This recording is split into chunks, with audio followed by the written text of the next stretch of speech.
I'm Jada Franson and here's my weekly roundup. Disney have launched their new streaming service, Disney Plus, and they felt the need to publish a whole heap of disclaimers for some of the most classic Disney films like the 1941 film Dumbo, the 1953 film Peter Pan, 1955 film Lady and the Tramp, and the 1967 film The Jungle Book. Now, I'm sure everyone watching this is familiar with those films. I know I am. I grew up with them and I didn't need to read a disclaimer before I watched them.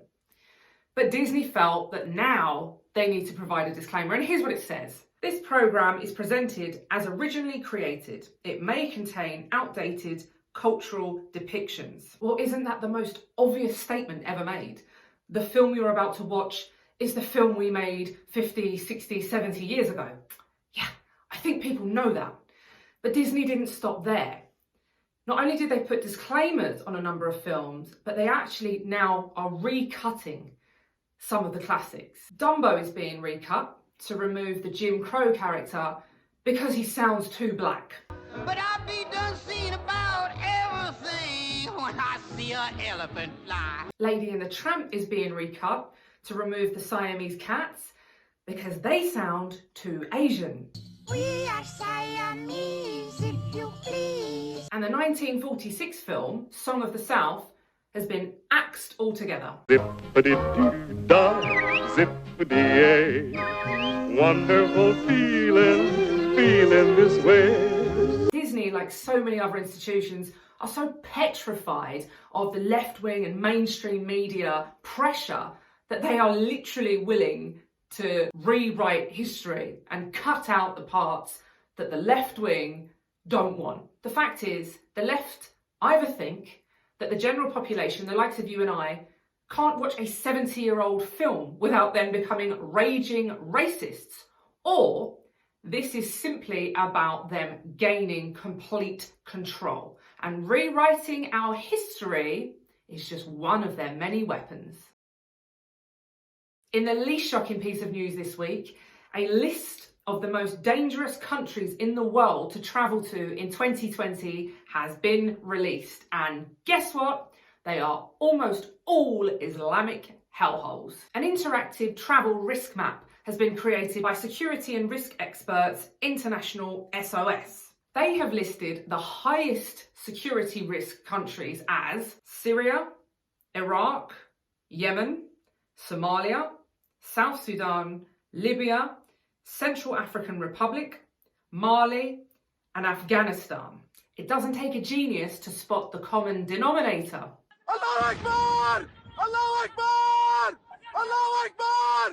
International SOS also released a list of the lowest security risk countries, and they are Switzerland, Luxembourg, Slovenia, Iceland, Norway, Greenland, Finland, Denmark, and Andorra, all of which are Christian countries with relatively low levels of Muslim immigration. It is a fact that the greater the percentage of Muslim inhabitants in any nation, the higher the security risk becomes. Thanks to the likes of Merkel and Macron flooding Europe with millions of migrants whom we didn't ask to invite into our country, many of us in Europe are now living under high or severe security threat.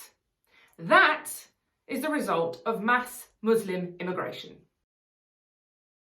By his own admission, Jeremy Corbyn is a friend of terrorists. Our friends from Hezbollah, our friends from Hamas. Been involved in opposing anti-terror legislation ever since I first went into Parliament in 1983. It's not just Islamic terrorists that he considers friends. You were arrested at a demonstration in support of an IRA terrorist in 1986. You were a regular at IRA-linked Troops Out rallies. Here he is seen rubbing shoulders with Jerry Adams. And here. And here. And here. And here. He has repeatedly refused to condemn the IRA. Can you condemn unequivocally the IRA? Look, bombing is wrong. Of course, all bombing is wrong, and of course I condemn it. But you condemning all bombing then? Look, can you condemn the IRA without equating it to... No. He has shown utter contempt for the British Armed Forces. I'm not happy with the shoot-to-kill policy. Abolish their army. Fight all the cuts except those in the armed forces, where we want to see a few more cuts taking place. But his latest act of contempt was met with well-deserved hostility. Dirty IRA scum! Scum! Scum! Scum! IRA scum! Scum! Scum! Scum! That is the reception he received when he callously chose to launch his Marxist Labour Party manifesto in Birmingham on the 21st of November, the very date that 21 people were killed and 182 people were injured by his IRA pals 45 years ago. When launching his manifesto, he even had the audacity to reference the brutal attack that was carried out by the mass murderous mob that he refuses to condemn. 45 years ago today, 21 people were killed and scores injured in a terrible act of violence in this city, the Birmingham pub bombings. It reminds us that the peace in Northern Ireland is priceless and something we should never, ever take for granted. Do you condemn what the IRA did? I condemn all bombing. It's not a good idea. It's terrible what happened. It's not the question. The question is, do you condemn what the IRA did?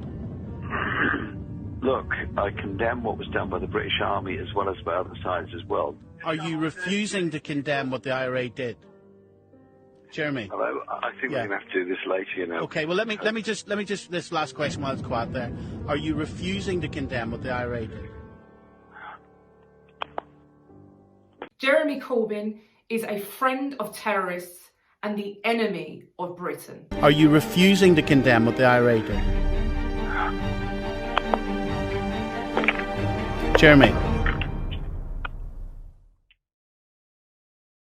Data released by the Department of Health for England and Wales has exposed the truly horrifying facts around abortion in that part of the UK. In 2018 alone, there were 84,258 repeat abortions. Yes, that's right.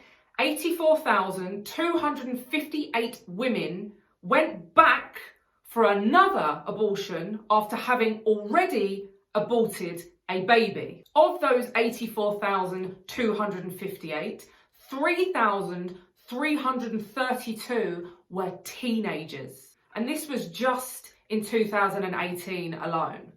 And as if those stats aren't appalling enough, the details of these repeat abortions are truly chilling. 4,389 women had their fourth abortion in 2018. 1,298 women had their fifth abortion in 2018. 403 women had their sixth abortion in 2018. 172 women had their seventh abortion in 2018.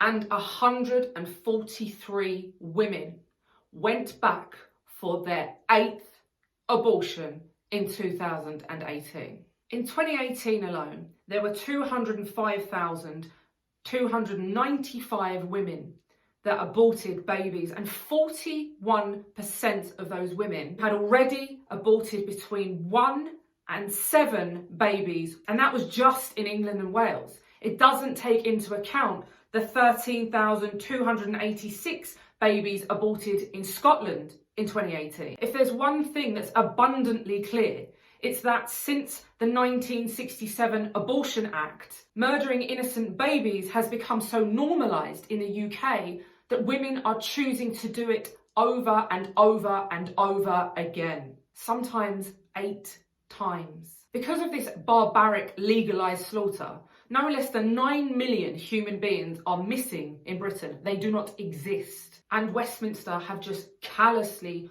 forced abortion legislation onto Northern Ireland without giving them any say in the matter.